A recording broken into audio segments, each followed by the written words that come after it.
नमस्कार. अधिक मास महात्म्य अध्याय 26वा. मागील अध्यायामध्ये आपण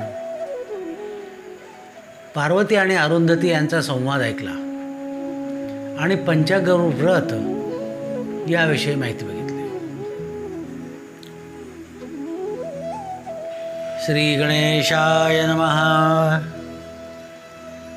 श्री सरस्वत्यै नमः.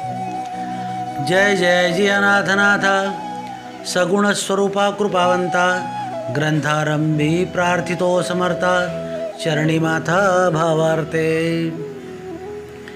दीनानाथा म्हणती की तुझला तरी काय नामा ते विसरला षड्रिपो गांजिते मजला हे काय तुझला उचित आम्ही तव अनाथ दीन गांजिले प्रपंच वेदनेने हे तव कौतुक पाहून लाजिरवाणे लौकिके माता उपेक्षिता बाळाते तेवी तू जगदीश जगाते उपेक्षिता दीनदासाते केव्य हेतु ते शोभले.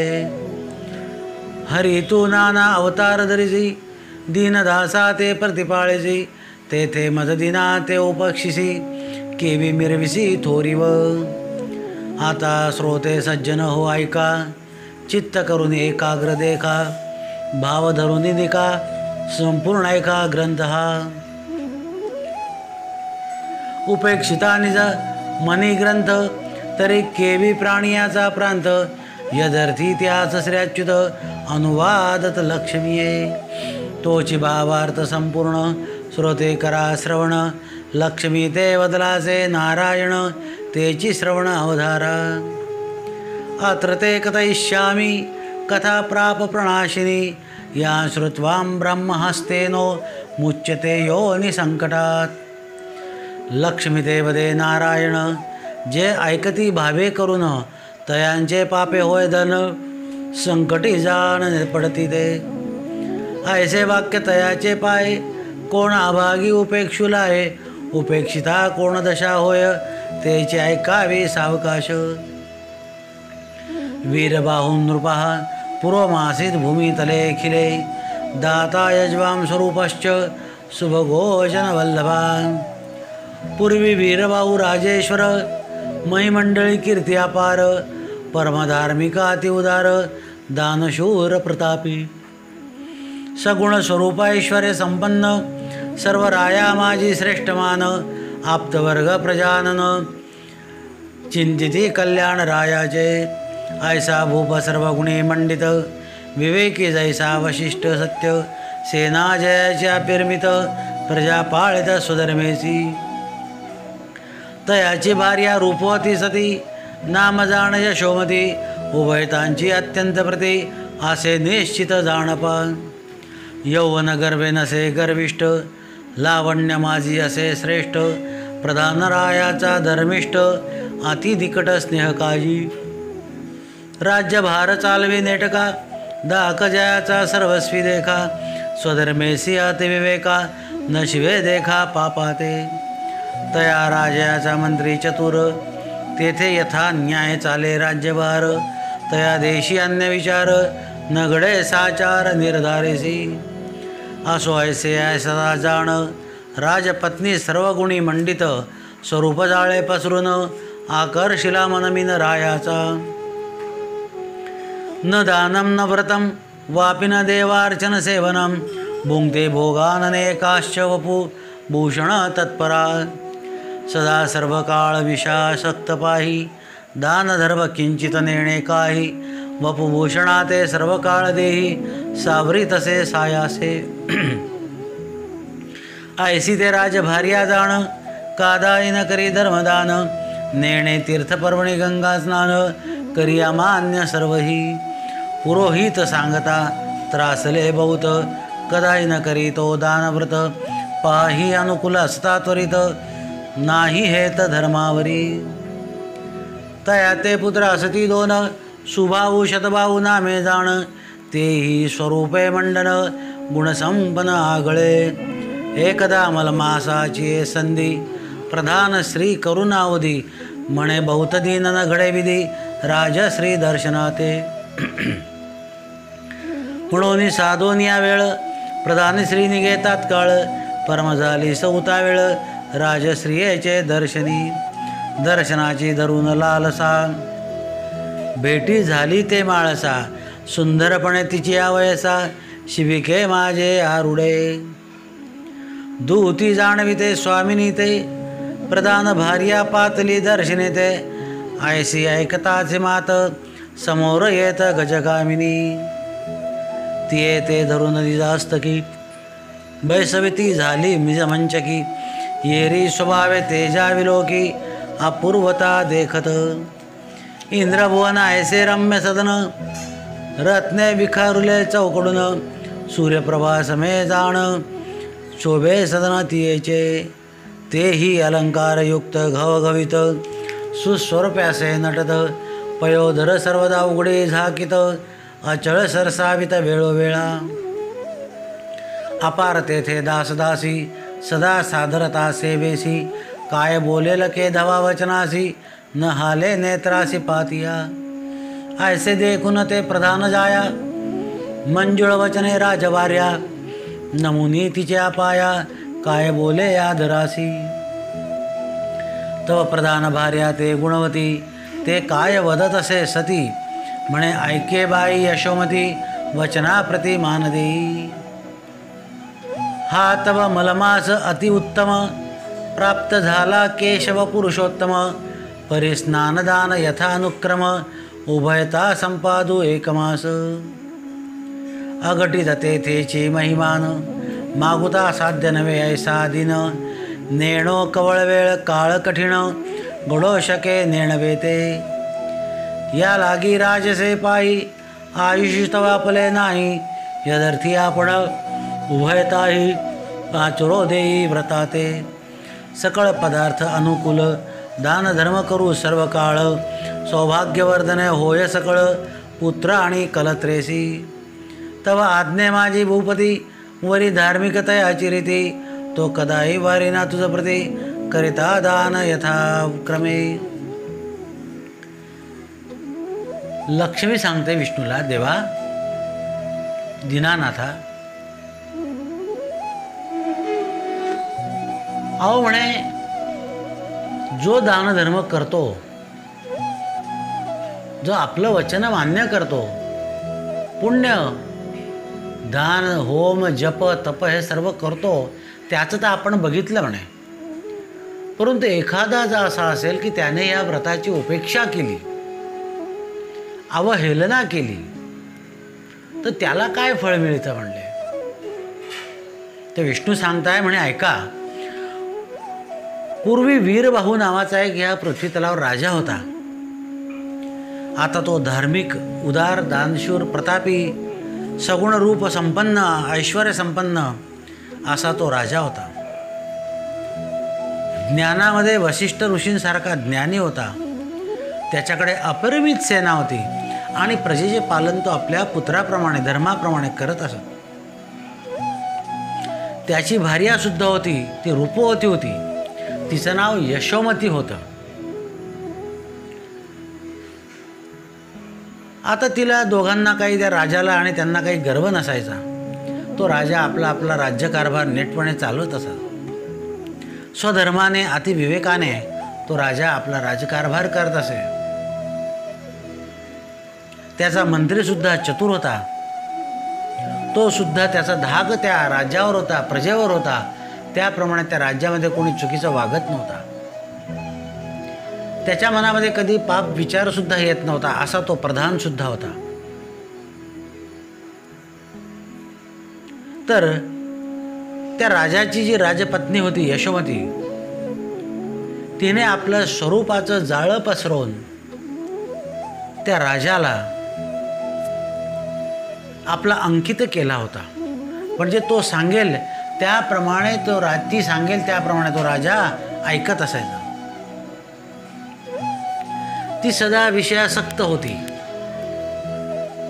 तिच्या मनामध्ये दानधर्माबद्दल किंवा धर्माबद्दल कोणी सांगितलं की आपल्याला असं दान करायचं आहे धर्म करायचा आहे तर ती ते ऐकत नसायचे ते राजपुरोहित होते त्या पुरोहितांनी इतके वेळ तिला समजावून सांगितलं की तुम्ही दानधर्म करा, देवाचं नामस्मरण घ्या, नामस्मरण करा, परंतु त्यांचं कधी तिने ऐकलं नाही. सर्व थकून गेले. असं एकदा काय झालं, त्यांना 2 मुलं होती, सुभाऊ आणि शतभाऊ. ते सुद्धा म्हणले महावीर असे राजपुत्र होते. एकदा अधिक मास आला आणि या अधिक मासामध्ये प्रधानाची पत्नी जी होती तिने विचार केला, फार वेळ झालेला आहे, फार काळ लोटला आहे, आपण राणीचं दर्शन घेतलं नाही, आपल्याला राणीचं दर्शन झालेलं नाही, त्यामुळे आपण त्या राणीकडे जाऊ आणि तिच्याशी आपण चर्चा करू. त्याप्रमाणे ती प्रधान पत्नी जी होती ती त्या राणीच्या शयनकक्षामध्ये गेलेली आहे, राणीच्या कक्षामध्ये आलेली आहे. सेवेकरींनी, दासींनी राणीला सांगितलं की प्रधानश्री आपल्या दर्शनासाठी आलेली आहे. त्याप्रमाणे ती यशोमती त्या प्रधानाच्या पत्नीचं स्वागत करायला लागली. तिने आपल्या मंचकावर बसवलं. दोघं एकमेकांमध्ये वार्तालाप करतायत. आणि असं असताना जी प्रधानाची पत्नी होती ती सांगू लागली, म्हणे अहो राणीसाहेब, आता अधिक मास येतो आहे, तेव्हा देवाने आपल्याला सर्व काही सुखसोयी संपन्न दिलेलं आहे, आपल्याकडे सर्व वस्तू आहेत, तेव्हा आपण 1 महिनाभर एकमताने 2 जणी मिळून व्रत करू, काहीतरी दानधर्म करू म्हणे. असं तिने सांगितलं. त्याबरोबर ती काय सांगते ते ऐका म्हणले. आता ती राणी काय बोलते ते ऐका. तव आज्ञे माझी भूपतीवरी धार्मिकताची रीती, तो कदाही वारीना तुझं प्रती करिता दान पद्धती याच्यामृत. ऐसे ऐकुनी तिची उत्तरा, बोले ते राजदारा, अभ्येरुनी वचनामृत सारा, बोले सुंदर ते ऐका. म्हणे ऐक हो गुणवंती बाई, कैचे दान कैचे व्रत पायी, कोण कष्टवी या देई, फळ काय आचरुनी. आता आचरावे व्रताते, ते फळ पुढे प्राप्त होते. देव देईल म्हणून संकल्पाते, आशा अंतराते धरुनी. ऐसा आचराव जरी नेम, तरी कवण जाणे पुढील जन्म. काय ओढवेल नेणो कर्म, पाहून या धर्म कोणाला. दान धर्म करून सर्वजन, मृत्यू पावले ते नाही आले परतून. नेणो स्वर्गी जाचणे की सन्मान, पाहुनी कोण परतले. वृथा कष्ट व्हावे शरीराते, काय उणे केले भगवंते. सर्व अनुकूल आहे आम्हा ते, ऐक निरुते भामिनी. धन मागावे श्रीहरी, सर्व संपत्ती अनुकूल घरी. पुत्र मागो इच्छांतरी, तरी असती निर्धारी पुत्र दोघे. तेही सगुण संपन्न, सर्व गुणी मंडित पूर्ण. वर्ते वर्तती आमचे वचनाधीन, न मोडती वचन कदा ते. जेवी शिव आणि भवानी, ते विमानती आम्हा उभयता लागुनी. तयाची मान्यता सर्वजनी, जय विजय सुरलोकीचे. मी स्वरूपे सुंदर अंगना, रूप अभिमानेन मानी कोणा. माझी या ऐश्वर्य पुढे उणा, इंद्र ठेंगणा मी मानी. सदा सर्वदा मद लागी, नृप स्वसंतोष स्विस्वांगी. प्राणवे चिरवचना लागी, माझी या नृपेंद्रा तो.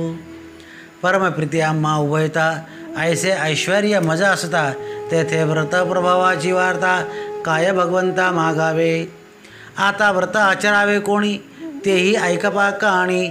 सदा पिढीले जय दारिद्र्य करोनी, तयाने व्रत करावे. अन्न वस्त्र न मिळे किंचित, पोटी नाही जयाची संतती. त्याने करावे पैव्रत, आणिक माता उदारी. व्याधियुक्त असता शरीरी, तयाने जपावा हरिहरी. आणि एकचे पुत्र संसारी, तोही नायके पितयाचे. सदा सर्व काळ माता पिता, देखो न शकेची सर्वता. ऐसी जेथे असे अवस्था, तयाने या व्रत आचरावे. व्रत आचरता संपूर्ण मनी, हेतु हाची पूर्ण. वावे माझे कल्याण, करावे म्हणून व्रत हे. तरी श्रीहरी कृपे करून पाही, सर्व अनुकूल मज लागी बाई. मज नसेची वासना काही, व्रत प्रभावी साजणीये. ऐसे तिच्या वचनाची हेलना, करी ती झाली नृपांगना. कोणी जावे तीर्थाटना कष्ट जाणा शरीराते. अमृतायसे तिचे वचन येरी मानी तृण समान. जेवी अमृत कुंभी नेऊन उकिरडा होती अभागी. जेवी एखादिया सद्बुद्धी सांगता तो तव नायकेची तत्वता. मग तया ते पस्तवा होता कुसकुसी मना माझी. तैसा प्रकार तेथे झाला नायके शिकविल्या बोला. आव्हेरून सती गुणवतीला अपायाला वाट केली. असो होणार ते का सुखे ऐसे मानून यानिके. आज्ञा घेऊन तात्कालिके गुणवती ग्रहाते पातली. तव ते गुणवती प्रधान कामिनी आरंभिती झाली व्रता लागुनी. यथापूर्वक भावार्थ मनी चक्रपाणी आराधितसे. येरीकडे यशोमती सती भोग समय येता नृपती. अवघा समाचार तया प्रती झाले सांगती आदरेचे. नृपे उत्तर न देता येला संपादित झाला भोगवळा. तवा पूर्व झाली सलीला ते सकाळ लागी परसो. कठोर शब्द न सहावे मानवीयाते. मग तो तव साक्षात अनंत जाणे सर्वांचे हृदगत. दूषण वृता ठेविलेस म्हणून कोपला नारायण. ज्वर प्राप्त न झाला लागता क्षण राजभार्या अत्यंत व्याकुळ जाण. शांत नव्हे जाण ज्वर पै अत्यंत भूत जर अंगी. प्राण जाऊ पाहे लगबगे वार्ता फाकताची जगे. नृपवेगी पातला पुत्रही धावन्यले वेगे. सन्निध पातले निजांगे दासदासी अपार वेगे. पातले वेगे त्या टाई बहुतांतपरी उपचार करविता झाला नृपवर. औषधी देता नवे बरे अधिक व्यथा ज्याची जया. घाबरे झाले नगरवासी उरस्फोट नृपवरासी. रुदित शब्द न फुटे पुत्रासी दासदासी एकांत. बघा मग असे ती आली आणि तिने सांगितलं की आपल्याला 1 महिनाभर असं व्रत करायचं आहे. परंतु ती नाही म्हणते. ती म्हणते हे कोणी करावं म्हणले यशोमती गुणवती. हे कोणी करावं. ऐक म्हणले ज्याला अन्नवस्त्र मिळत नाही, जो सदा दारिद्र्य आहे किंवा ज्याच्या पोटी संतती नाही. आणि अजून एक सांगते म्हणले की जो रोगी आहे, ज्याच्या शरीरामध्ये व्याधी आहे, त्याने हरिहरीचा जप करावा. अगं म्हणले गुणवंती बाई, कोणी पाहिलं दानधर्म केलेला जर एखादा मोक्षाला पावला तर तो परत आला आहे का, की त्याला स्वर्ग प्राप्त झालं, त्या स्वर्गामध्ये त्याला सुख मिळालं की दुःख मिळालं, का नरक प्राप्त झाला. इथे पुण्य करा मग पुढच्या जन्मी ते मिळेल. पण आता तर मला हे सर्व मिळालेलं आहे, काय सांगू म्हणलंय. माझ्याकडे म्हणे देवाच्या कृपेने मला कुठलीही इच्छा नाही आणि त्याच्यावर माझी श्रद्धा सुद्धा नाही म्हणले. अशा प्रकारे तिच्या बोलण्याचं तिने थट्टा उडवली, थट्टा केली. आता कोणी म्हणे तीर्थाला जातात, कोणी म्हणे अगदी म्हणले कष्ट करतात, शरीराला उपवास करतात, व्रत उपवास करतात, याची काही गरज नाही म्हणले. बघा कसं आहे, एखादाचं कोणी सद्बुद्धी सांगायला गेला, चांगले विचार सांगायला गेला तर ते नुसते ऐकून तरी घ्यावे. करा नका करा तुमची इच्छा, परंतु त्यांचा अपमान तर करू नका. अपमान झाला तर तो देव सहन करत नाही. अहो, मनुष्याचा अपमान मनुष्य सहन करत नाही, तर देवाचा अपमान देव सहन करेल का. असे मग ती गुणवती जी होती तिने राणीला नमस्कार केला आणि सांगितले, राणी महाशय, मी हे व्रत करणार आहे, मला आज्ञा द्या. त्याप्रमाणे तिची आज्ञा करून ती आपल्या घरी आलेली आहे आणि तिने आपलं व्रत आचरण सुरू केलं आहे. इकडे काय झाले, राजा रात्रीच्या वेळी शयनकक्षामध्ये आला आणि त्यावेळेस राणीने त्याला सांगितलं सर्व. राजाने त्याच्याकडे काही बघितलं नाही, तिला उत्तरच काही दिलं नाही.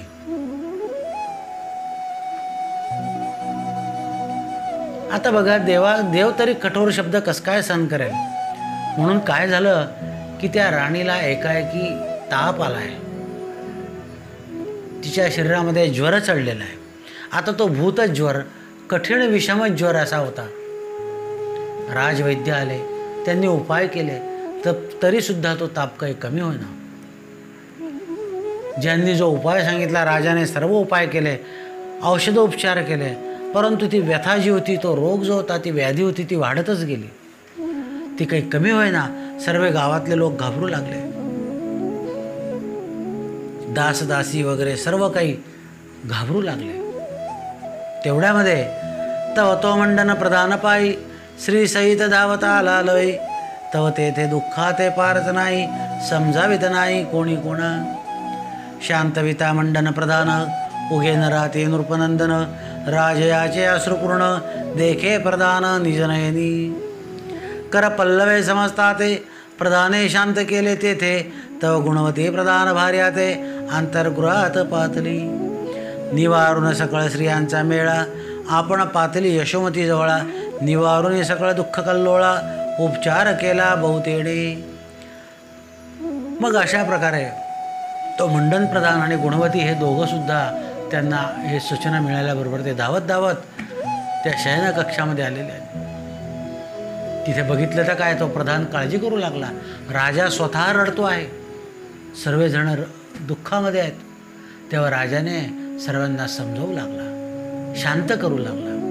आणि ते गुणवती जी होती प्रधानाची पत्नी, ती राणीकडे गेली, त्या राणीची सेवा करू लागलेली आहे. तर काय घडले ते ऐका म्हणले. तितक्या माझी काय झाले, राजे योशी तिने अवलोकिले. तव गुणवतीचे मुख चांगले, सुशोभित देखिले निजनयनी. हरिद्रा कुंकुमले तवदनी, माता शेंदूर सुशेभिनी. अंजन घालून या नयनी, देखे भामिनी रायाजी. मुखी तांबुलासे रंगला, अलंकारे मंडित ते अवला. देखती झाली राजवेल्लाळा, देखुनी कपाळा आटी गाली. मग बोले राजयोषिता, कोण काळ शृंगार करता. सकळिका शोकावस्था, शृंगार या लज्जा नसे. तरी उठे आता येथुनी, जाई आपल्या सदनी. आली शृंगार सावरुनी, दर्शना लागुनी माझिया. आयसे वदती ती येते, येरीच काय चाले ते. स्वामी या निघादिता सेवका ते, न चाले ते दुजियाची. राजा कोपला प्रजा ते पायी, सर्व संपत्ती लुटता होई. तेथे दुजियाचा उपाय नाही, आयशीच नवाई दिसे. असो कोपारूढ राजा जाया, देखून उठली प्रधान भार्या. स्वगृहा प्रातली लवलाया, सखे दियुक्त अंतरी. येरीकडे नृपसुंदरी, भ्रूसंकेते ते अवसरी. नृपालागी अत्यादरी, पाचारली जवळके. म्हणे काही पाहिले कौतुक, येरी म्हणे नाही देखिले सम्यक. ती म्हणे तुम्ही भोळे भाविक, नेणा कौतुक स्त्रियांचे. मज प्राप्त झाले दुःख, तुम्ही सकळ करीत असे शोक. प्रधान श्री गुणवती देख, आले निशंक शृंगारुनी. काय दुःख न वाटे तिचे मनी, विपरीत मना माझी करणी. म्हणून आले शृंगारुनी, लज्जा मनी न वाटे. ती सेवक मी स्वामिनी, हा भाव नसे तिचे मनी. आयसे तो सेवकाची करणी, नायको कानी स्वामिया.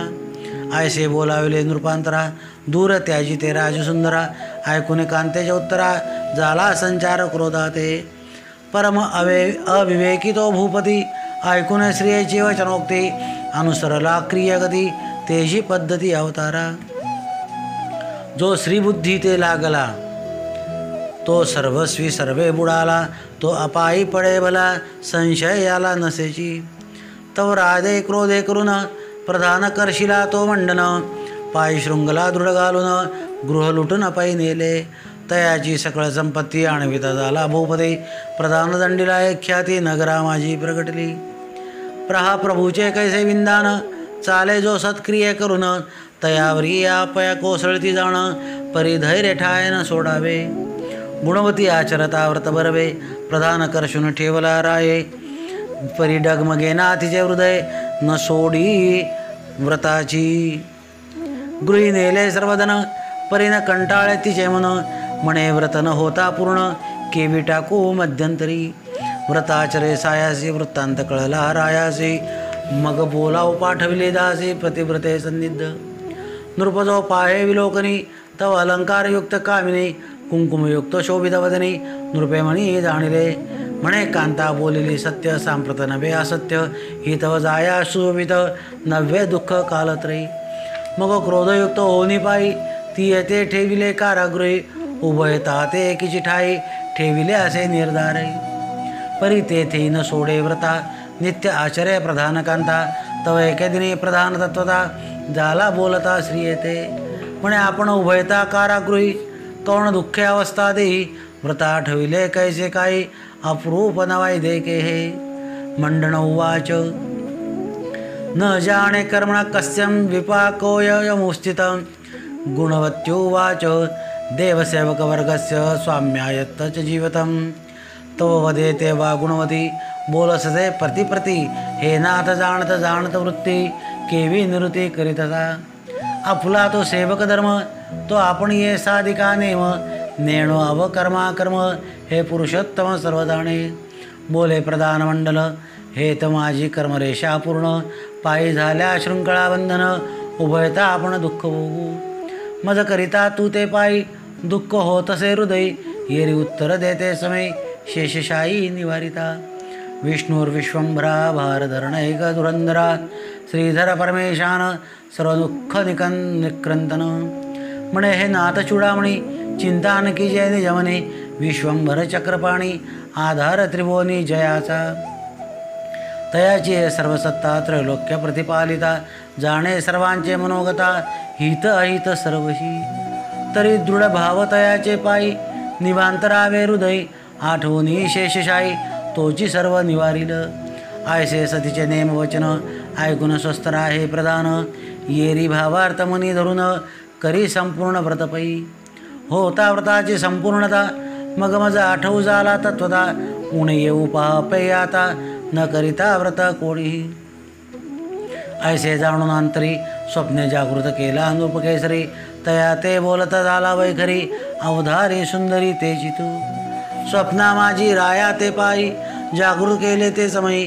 मूर्खा सावध आता होई बोलतो काय ते ऐक विना अपराधे तत्वता कारागृही राखिले उभयता प्रधान आणि त्याची कांता तरी अन्याय कोणता तयाचा ते गुणवंती परमसज्ञान ते प्रबोधी यशमती लागून मलमास व्रताचरण आचरण जाण उभयता ते नाणिता निजमनी केली व्रताची हेळणी तया योगे जराद्भुत सदनी कष्टी होत तव जाया गुणवती भावार्थे करून व्रत करीती झाली आपण भेटीसे येता तुझे या कांतेने विपरीत मनी भाविले ते तव सदैव सुवासिनी संभ्रमे भरित जो भाग्यकाणी कज्जल कुंकुमाते शुकारुनी पातली सदनी तुझिया ते तव देखता मने क्षोभ पावली कामिनी तू ते भासवणे विपरीत करणे घातले बंधनी उभयता तरी येथे अन्याय केवता तुवा विचार न करिता नृपनाथा गृह लुटून तत्वता बंदी उभयता कारागृही ते गुणवती सुशीला पुण्य लेश ते घडला तरी मुक्त करी उभयताला देऊ निधनाला सर्वही इतके करी सत्वराता सन्माने बोळवी उभयता हे जरी न करीसी नृपनाथा तरी आत्मघाता पावशील मग अशा प्रकारे इकडे त्या राणीच्या शरीरामध्ये ताप आलेला आहे वैद्यांचे उपचार झाले सांगितले ते उपचार सर्व केले परंतु ताप काही कमी होईना मग तो प्रधान त्या ठिकाणी आला ती गुणवती आली गुणवती तिची सेवा करू लागली प्रधान सर्वांना समजवू लागला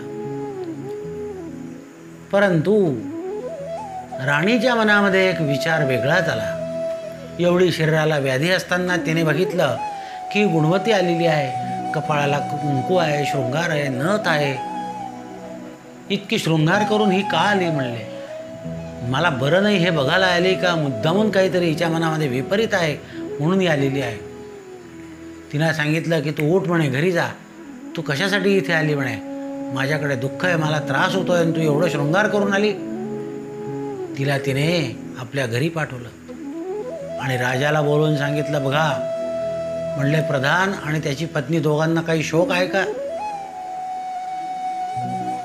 ती एवढं शृंगार करून आली म्हणले त्या राजाच्या मनामध्ये जे असेल नसेल ते विपरीत असं त्याच्या मनामध्ये भरून दिलं त्याप्रमाणे त्या राजाच्या मनामध्ये विपरीत विचार आला त्याने त्या प्रधानाला बेड्या घातलेल्या आहे त्याची सर्व संपत्ती लुटून नेलेली आहे आणि त्याला कारागृहात टाकले परत त्याने बघितलं की ती ही पत्नी त्या मंडन प्रधानाची पत्नी काय करते आहे त्याने बघितल्यावर त्याला समजलं की ही तर म्हणले पूजाव्रत करते आहे आणि एवढं शृंगार करते आहे, म्हणजे आपल्या महाराणीने सांगितलं ते खरं आहे.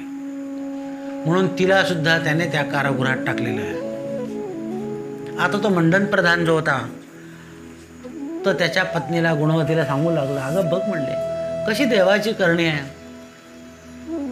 माझ्यामुळे तुलाही शिक्षा झाली म्हणले, तुझं व्रत कसं काय होईल. तिने एकच सांगितलं, अहो काहीही केलं काहीही झालं आपण सेवक आहोत, राजा ठेवेल तसं आपण राहायचं आहे, परंतु आपल्या मनातला भाव त्या देवाच्यावर असलेला भाव जो आहे तो कमी होऊ द्यायचा नाही आहे. कष्ट आले तरी चालेल, परंतु देवाविषयीची श्रद्धा कमी होऊ देऊ नका.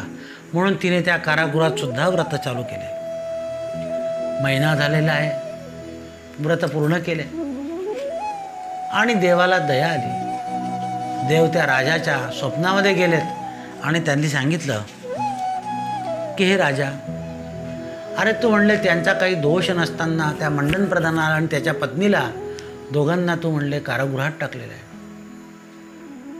आता त्याची भारी आजी म्हणल्या मंडन प्रधानाची गुणवती ती व्रत करीत होती आणि व्रत करीत असताना सौभाग्य अलंकार धारण करणे आवश्यक आहे आणि ती सती पुण्यवान आहे, त्यामुळे तिच्या शरीरावर नेहमी वस्त्र अलंकार आणि म्हणले सर्व सौभाग्य अलंकार असतात. तेव्हा तुझ्यामध्ये तुझ्या राणीने तुझ्या मनामध्ये विपरीत असं करणी भरवली, तुझ्या त्यांच्याविषयीचे नाना प्रकारच्या शंका तुझ्या मनामध्ये उत्पन्न केल्या आणि तुझ्याकडून अपराध करून घेतलेला आहे म्हणले. तरी मी सांगतो ते ऐक म्हणले, त्यांना सकाळी सोडून दे, त्यांचं जे द्रव्य घेतले ते त्यांना परत कर म्हणले, आणि असं जर तू केलं नाही तर तुझा नाश हा निश्चित आहे म्हणले. आता हे सर्व स्वप्न जे होतं ते त्याला समजलं. सकाळ झालेली आहे आणि त्याने सर्व स्वप्न सर्वांना सांगितलं आणि घाबरेपणाने आपल्या पत्नीला सुद्धा सांगितलं, राणीला. आणि राणीला सांगितल्याबरोबर तिला ते जाणलं की हो आपण मुद्दामून असं खोटं केलेलं आहे. मग ती म्हणली की अहो राजा, खरोखर माझी चूक झाली, तुम्ही त्या दोघांना त्वरित मुक्त करा म्हणले, त्याशिवाय मला काही बरं वाटणार नाही आणि आपला घात होईल असं दिसतंय. तिचे जे वचन ऐकल्याबरोबर ऐसे ऐकताची वचन दसकले रायाचे म्हण, मग तैसाच बंदी शाळे घेऊन उभयता नावून नमी येले, शृंखळा बंधनात मुक्त केले, कांतेसहित गौरविला, नूतन वस्त्रे देता झाला, कारभार गोपीला मागुती, वस्तुजात सर्व हितयाचे, तेही अर्पण केले साचे, बोलिनिया नम्रवाचे, सर्व स्वाते क्षमा मागे, गुणवती सती परममंगला, राव नमस्कारी वेळोवेळा, राव भाजे ते आराम वाटला, परिकंठ दाटला सद्गदित, मौनेची नमस्कारिले सती, काही न बोलवीची पुढती, करी अपराधाची शांती, नवलरिती अनुपम्य, ऐसे मलमास व्रता मग त्या चरिती उभयता, सकळ सौभाग्य सरिता झाली प्राप्तता तया ते, मग नागरिकवासी सकळ व्रत करते झाले अचळ, तय नगरी काळ वेळ नोहे दुष्काळ कदाई. मग अशा प्रकारे त्या राजाने दोघांनाही बंधमुक्त केलं, त्या गुणवतीची क्षमा मागितली आहे. राजा घडोघडी तिचा नमस्कार करू लागलेला आहे, त्यांचे जे द्रव्य घेतले होते त्यांना दिलेलं आहे, नम्र भाषणाने त्यांचा सत्कार केलेला आहे, वस्त्र अलंकार दिलेले आहेत. राणीने सुद्धा त्या गुणवतीची मनोमन क्षमा मागितलेली आहे. कुठल्याही कर्माचं जर तुम्हाला पश्चाताप झाला तर त्या कर्मातून त्याच्या मिळालेल्या त्रासातून तुमची मुक्तता होत असते. म्हणून अशा प्रकारे तिने तिची क्षमा मागितल्याबरोबर तिच्या तब्येतीमध्ये उतार पडू लागला, तापसुद्धा कमी झालेला आहे. आणि असे हे मलमास कथा जी आहे, हे व्रत जे आहे, सर्वांनी सौभाग्यासाठी एक करायचं आहे. सर्व नागरिकांनी ते व्रत पण सुद्धा केलेलं आहे, त्यामुळे त्या नगरामध्ये कधी दुष्काळ झालेला नाही.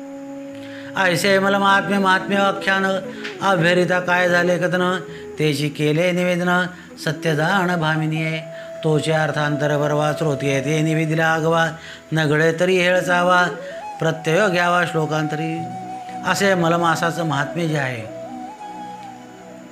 ज्याने त्याचा अपमान केला, ज्याने त्याचा त्याग केला, त्याला काय फळ मिळते हे या ठिकाणी तुला म्हणले लक्ष्मी मी सांगितलं आहे. म्हणून जो करत असेल त्याला करू द्यावं, त्याला तरी त्याच्या कर्मापासून दूर करू नये. त्याची श्रद्धा असेल श्रद्धा, त्याची भावना दुखवू नये. इति श्री अधिक मास महात्म्य ग्रंथ पद्मपुराणाचे संमत मनोहर सुत विरचित षड्विशीतितोत्तमोऽध्याय गूढः. गोपाल कृष्ण भगवान की जय. पुरुषोत्तम भगवान की जय.